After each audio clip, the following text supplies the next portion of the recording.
Amin.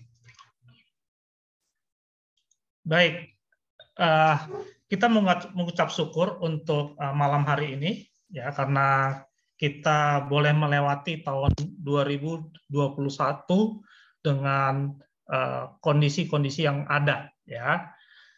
Kalau kita coba flashback ke 2021, mungkin banyak suka dan duka kita yang kita alami di tahun 2021.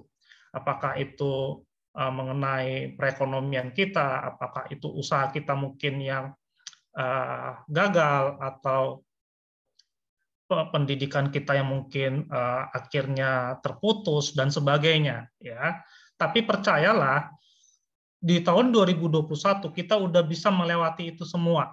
Walaupun kita sebelumnya sempat berpikir bisa nggak kita masuk di tahun 2022. Saya juga dulu sempat berpikir, karena kenapa saya sempat berpikir?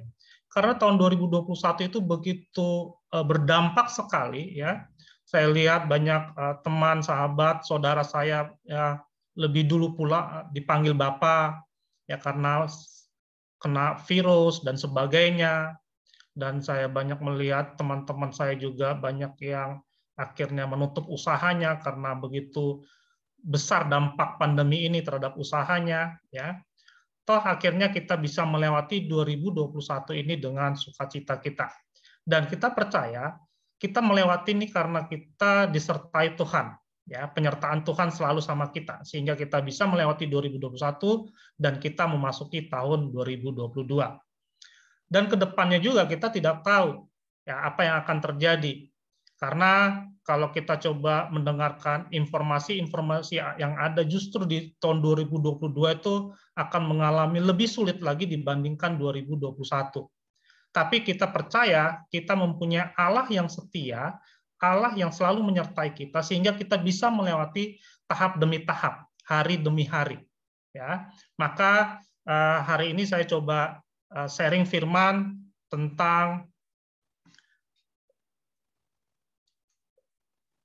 kita jangan khawatir, ya, jangan khawatir menghadapi di tahun 2022 ini, ya, jangan engkau khawatir. Kenapa? Karena kita sudah melewati tahun 2021. Tuhan sudah menyertai kita, Tuhan sudah setia terus menemani kita, memberkati kita di tahun 2021 dan kita sampai di tahun 2022. Dan saya yakin dan percaya di tahun 2022 Tuhan tetap menyertai kita. Ya, Tuhan tetap setia kepada kita. Hari-hari ke depan memang tidak menentu, tapi yang pasti Tuhan selalu menyertai kita. Saya sangat diberkati oleh ayat firman Tuhan, dia diambil dari Matius 6 ayat 34. Sebab itu, janganlah kamu khawatir akan hari besok, karena hari besok mempunyai kesusahannya sendiri. Kesusahan sehari cukuplah untuk sehari. Nah, tahun lalu, 2021, kita mempunyai kesusahan-kesusahan kita. Setiap hari kita mempunyai cerita kita sendiri. Ada ceritanya setiap hari. Ya, mungkin tentang kesusahan kita, tentang pergumulan kita. Hari esok juga akan ada ceritanya. Jadi setiap hari itu akan mempunyai ceritanya sendiri-sendiri. Jadi kalau kita memikirkan hari esok yang belum pasti, itu yang membuat kita menjadi khawatir. Tapi kalau kita yakin dan percaya, Tuhan katakan, sebab itu janganlah kamu khawatir. Artinya Tuhan sudah menyiapkan semuanya kepada kita. Tuhan sudah menyiapkan semua solusi atau jawaban-jawaban dari setiap permasalahan kita. Ya, sehingga Tuhan berani berkata, janganlah kamu khawatir akan hari besok. Karena hari besok itu kita tidak ada yang tahu. Ya. Yang membuat kita khawatir adalah itu pola pikir kita. Ya, saya dulu sempat berpikir pada waktu pandemi 2020, ya, di bulan Maret, paling kena imbas adalah salah satunya di dunia pendidikan. Kebetulan saya masuk di dunia pendidikan. Di bulan Maret itu kita stagnan, berhenti. Kita tidak tahu apa yang mau kita lakukan karena semua sekolah sudah berhenti. Ya, dan pemerintah juga melarang tidak boleh adanya pertemuan tatap muka. Sehingga usaha kita itu akhirnya kena imbasnya sangat besar. Kita stagnan dari bulan Maret sampai bulan Mei, kita tidak bisa berbuat apa-apa, ya, dan kita sudah mulai pasrah. Kalau seperti ini, berarti nggak akan lama lagi kita akan tutup semua usaha kita. Kenapa? Karena kita tidak ada income lagi, kita tidak ada pendapatan lagi. Kita nggak tahu mau melakukan seperti apa. Kenapa? Karena memang kondisi saat itu sangat-sangat susah. Tetapi Tuhan punya caranya sendiri. Nah, itu dia. Tuhan membuat jalannya sendiri, sehingga hari demi hari, bulan demi bulan, kami masih tetap bisa berjalan.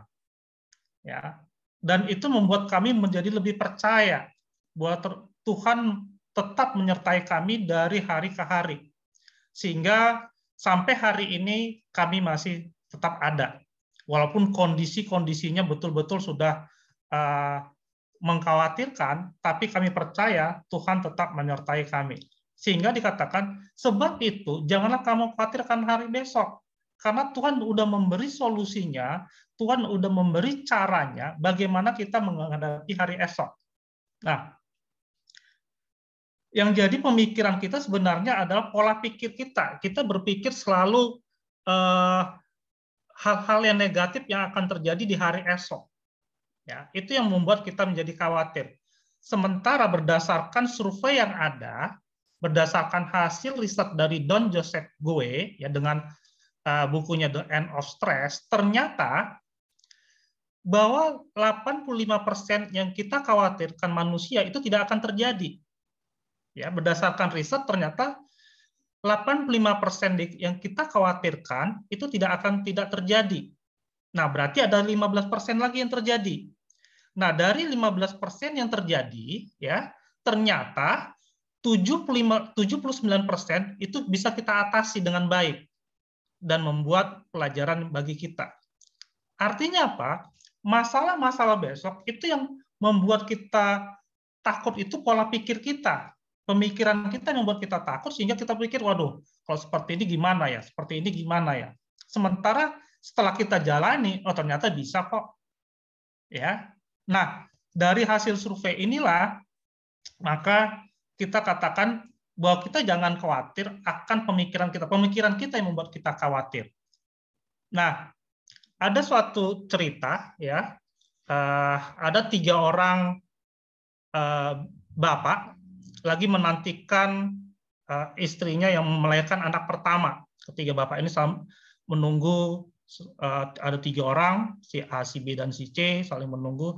Mereka khawatir karena baru pertama kali mereka menghadapi hal seperti ini, ya, melahirkan seorang istrinya lagi melahirkan untuk anak yang pertamanya.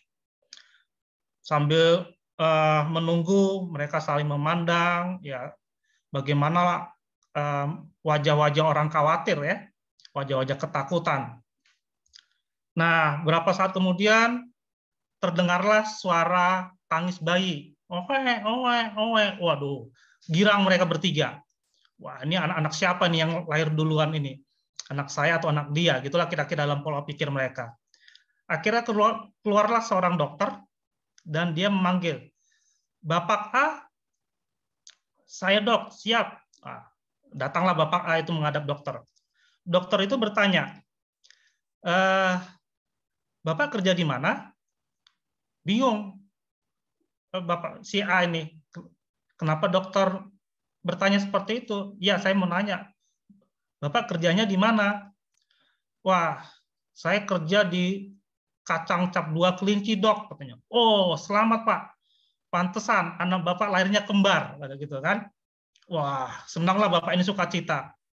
Akhirnya si B dan si C saling memandang, mereka lagi menanti lagi untuk anak pertama mereka. Berapa saat kemudian terdengar lagi suara bayi, ya. Akhirnya dokter itu keluar lagi, dipanggillah, Bapak B. Datanglah Bapak B ke depan. Saya dok, Bapak kerja di mana? Wah, saya kerja di semen cap 3 roda, dok. Wah, selamat. Pantesan anak Bapak jadi kembar 3, katanya gitu. Wah, akhirnya sedanglah Bapak yang B ini. Tiba-tiba Bapak C jatuh pingsan. Wah, kenapa dia pingsan? Akhirnya mereka coba tangani, ya. Akhirnya berapa menit kemudian bapak itu sadar. Ditanya, loh, kenapa Pak? Kok tiba-tiba Bapak pingsan? Saya takut. Bapak takut apa? Ya saya takut tadi saya dengar Bapak A kerja di kacang cap 2 kelinci, anaknya 2. Kemudian satu lagi Bapak ini kerja di semen cap 3 roda, anaknya 3. Katanya. Loh, Bapak kenapa? Saya kerja di Auto 2000 katanya. Wah, dia pikir anaknya 2000 yang lahir. Wah, itulah karena pola pikir kita, ya. Ya itu, jadi intermezzo itu kira-kira pola pikir kita membuat kita seperti itu jadinya, ya. Yang kita bayangkan tuh hal-hal yang sangat besar yang kita takutkan, sehingga kita selalu menjadi khawatir. Nah, apakah kita boleh membuat suatu perencanaan? Kalau Tuhan katakan bahwa Aries, jangan kamu khawatirkan hari esok, kita bisa membuat suatu perencanaan, ya. Tuhan tidak melarang kita membuat suatu perencanaan untuk hari esok. Kalau kita lihat di Lukas 14 ayat 28 sampai 30 dikatakan, sebab siapakah di antara kamu yang kalau mau mendirikan sebuah menara tidak duduk dahulu membuat anggaran biayanya, kalau cukup uangnya untuk menyelesaikan pekerjaan itu, supaya jikalau ia sudah meletakkan dasarnya dan tidak dapat menyelesaikannya, jangan-jangan semua orang yang melihatnya mengejek dia, sambil berkata, orang itu mulai mendirikan tetapi tidak sanggup menyelesaikannya. Nah, Tuhan mengajarkan kita itu membuat suatu perencanaan. Bagaimana orang ini membuat suatu menara, dia duduk bersama-sama, para ahlinya merencanakan berapa sih biaya yang kita perlukan, berapa sih bahan-bahan bangunan yang kita butuhkan, apa aja yang kita butuhkan, ini berapa hari selesainya, ini berapa hari berapa kekuatannya dan sebagainya, ya. Jadi betul-betul mereka merencanakan. Jadi Tuhan memberi kita pelajaran bahwa kita boleh merencanakan sesuatu ke depannya, tapi semua itu akan sesuai dengan kehendak Tuhan, ya. Perencanaan itu boleh. Ya, yang nggak boleh itu kita khawatir akan hari esok. Nah, dikatakan di sini, makanya kalau kita mau melangkah di tahun 2022, berarti kita harus mempunyai perencanaan yang baik. Ya, perencanaan yang kita siapkan dari sekarang, dari saat start Januari, untuk di tahun 2022 ini, apa yang mau kita lakukan? Kita bikin perencanaannya. Begitu juga kalau kita lihat di Matius 25 tentang bagaimana 5 wanita bijaksana, wanita ini mempunyai perencanaan, wanita bijaksana ini. Dia menyiapkan cadangan minyak di buli-buli mereka. Ya, dia berpikir, ya kalau nanti waktunya pas mempelai laki-laki itu datang, kalau tidak bagaimana? Nah, mereka akhirnya menyiapkan buli-bulinya. Sementara yang wanita bodoh, dia tidak menyiapkan suatu perencanaan yang matang. Sehingga akhirnya mereka tidak bisa masuk ke dalam jamuan mempelai laki-laki, ya. Begitulah, perencanaan itu penting dalam kehidupan kita, ya. Jadi dari sekarang kita bisa merencanakan apa yang akan kita lakukan ke depannya. Nah, di dalam Matius 25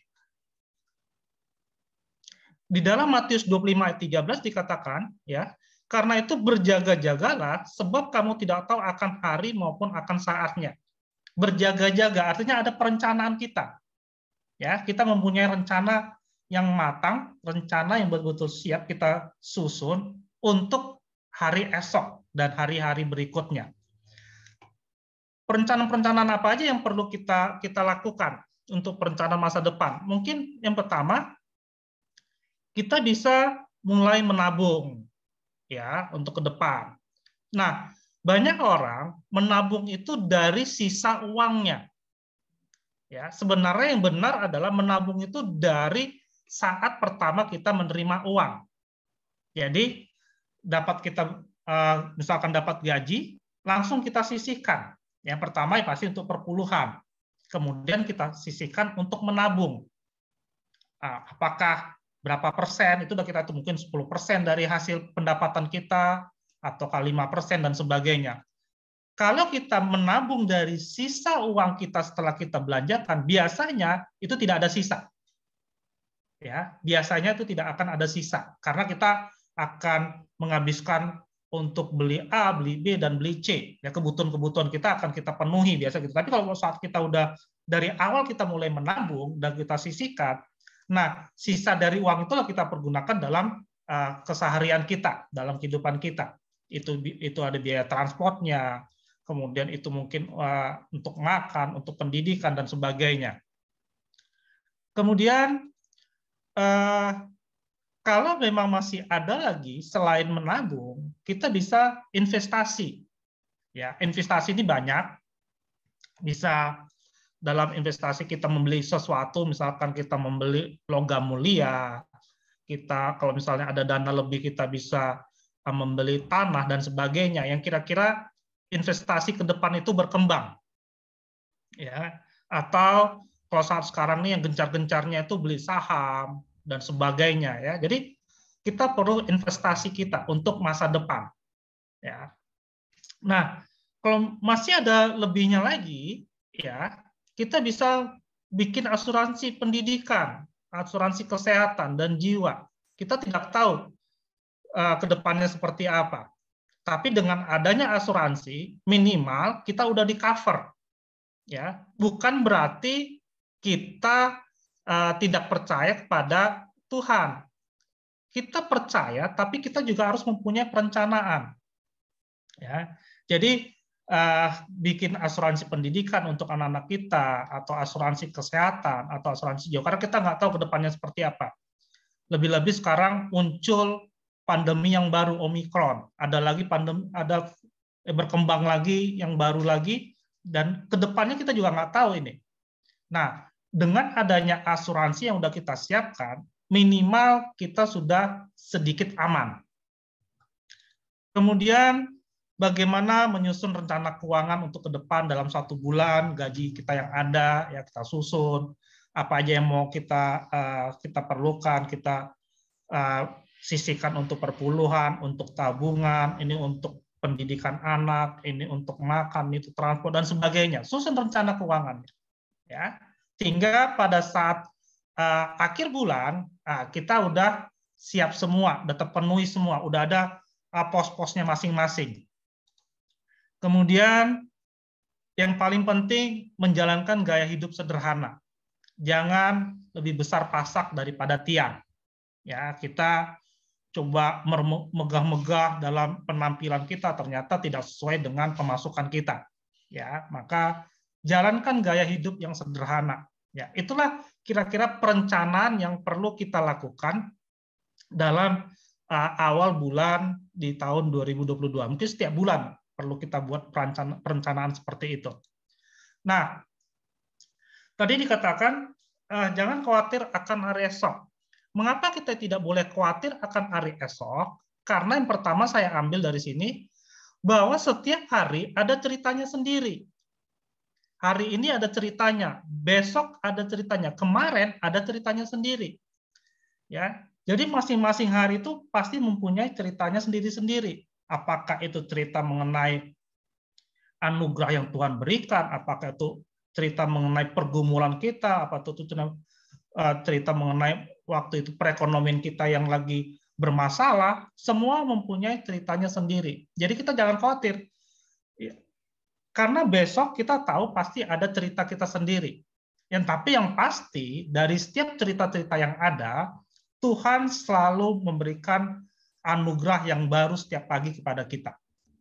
Ya, kalau kita lihat di dalam Ratapan 3 ayat 22 dan 23 dikatakan, tak berkesudahan kasih setia Tuhan, tak habis-habis rahmat-Nya, selalu baru tiap pagi besar kesetiaan-Mu.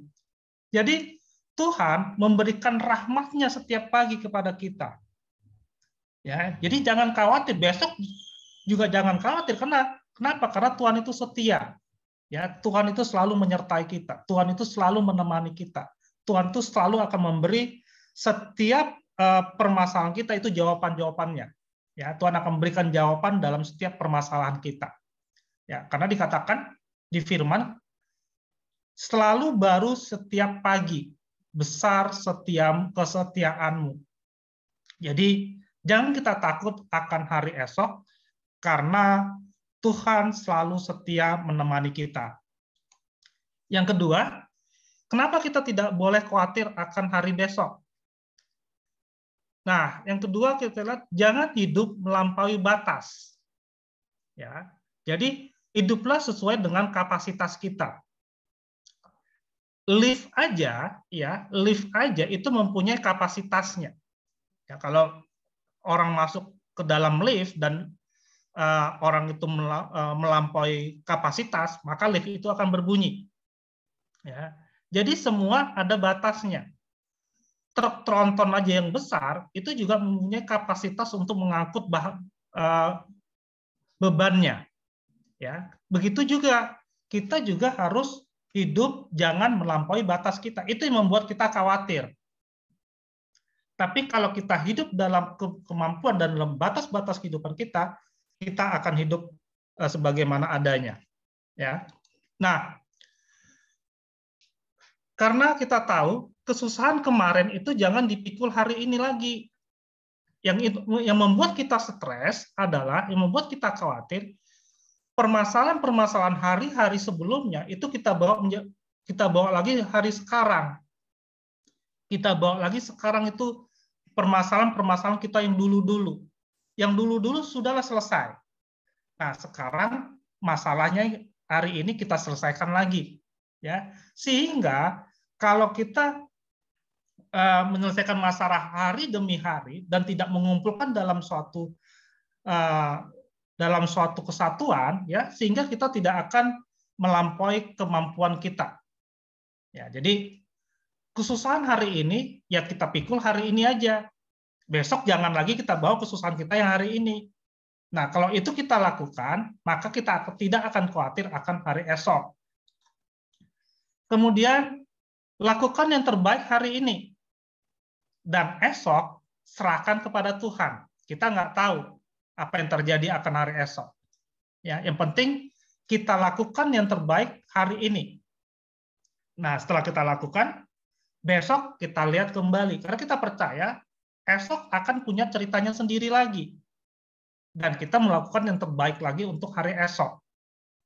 Ya, jadi yang kedua, supaya kita jangan khawatir, jangan hidup melampaui batas kita. Dan yang terakhir, yang ketiga, nah di dalam Matius 6 ayat 27 dikatakan, siapakah di antara kamu yang karena kekhawatirannya dapat menambahkan sehasta saja pada jalan hidupnya? Kita khawatir bukan menambah ke dalam kehidupan kita, justru kita khawatir itu menambah daya tahan tubuh kita. Ya. Makanya jangan khawatir akan hari esok, ya. Karena kekhawatiran kita itu tidak menambahkan sehasta saja pada jalan hidup kita. Ya, jadi tetap lakukan yang terbaik pada hari ini dan serahkan esok kepada Tuhan. Dan yang terakhir, yang ketiga, kenapa kita tidak boleh khawatir akan hari esok? Karena percayakan hari esokmu kepada Tuhan. Ya, jadi kita percayakan besok kepada Tuhan karena kita nggak tahu apa yang terjadi di hari esok. Kalau di firman dikatakan apa yang kita lakukan hari ini, kalau Tuhan tidak berkenan, itu tidak akan terjadi. Ya, jadi udah percayakan aja apa yang akan terjadi pada hari esok. Yang penting kita serahkan seluruhnya kepada Tuhan. Karena kita percaya hari esok itu ada pergumulannya sendiri. Hari esok itu ada rahmatnya sendiri. Hari esok itu ada penyelesaiannya sendiri. Jadi jangan pikirkan dari mulai sekarang, sehingga kita tidak stres. Hari esok adalah milik Tuhan. Dikatakan di Lukas 12 ayat 20, tetapi firman Allah kepadanya, hai engkau orang bodoh, pada malam ini juga jiwamu akan diambil daripadamu, dan apa yang telah kau sediakan untuk siapakah nanti? Nah, kalau kita udah coba merancang semuanya, ya, kemudian kita khawatir akan hari esok, kita nggak tahu. Dikatakan, kalau kita udah merencanakan semua, ya, kita coba pikirkan semua hal-hal di batas di luar kemampuan kita, dikatakan Tuhan, kalau hari ini saya ambil engkau, apa gunanya untuk besok? Ya, jadi hari esok itu tetap kita serahkan kepada Tuhan karena kita tidak tahu. Kita boleh merencanakan, tapi hari esok kita serahkan kepada Tuhan. Dan yang terakhir, percayalah hari esok itu ada dalam perlindungan Tuhan. Dikatakan di dalam Mazmur 118 ayat 8, lebih baik berlindung pada Tuhan daripada percaya kepada manusia. Ya, jadi kita minta perlindungan Tuhan karena kita percaya, kita yakin hari-hari esok Tuhan akan tetap menyertai kita. Sehingga kita tidak perlu khawatir akan hari esok. Karena hari esok ada ceritanya sendiri. Ya, jadi sekali lagi saya kasih tahu kepada Bapak Ibu, percayalah kepada Tuhan, serahkanlah semua pergumulan kita, serahkan semua rencana kita kepada Tuhan, dan Tuhan akan bertindak sesuai dengan kehendak-Nya. Dan kita percaya apa yang Tuhan berikan kepada kita pasti yang terbaik. Amin. Tuhan Yesus memberkati. Mari kita bersatu dalam doa. Terima kasih Bapa, terima kasih Allah yang baik, terima kasih untuk malam ini Bapa. Kalau hamba-Mu berhenti untuk sharing firman Bapa, tapi hamba percaya Tuhan, firman-Mu selalu ada dalam hati kami Bapa, dan itu menjadi kekuatan dan menjadi rema dalam kehidupan kami. Terima kasih Bapa, kami serahkan kehidupan kami ke dalam tangan-Mu, dan kami tidak khawatir akan hari esok Bapa, karena Engkau selalu menyertai kami, karena Engkau selalu setia kepada kami Bapa. Terima kasih Bapa, dalam nama Yesus. Haleluya.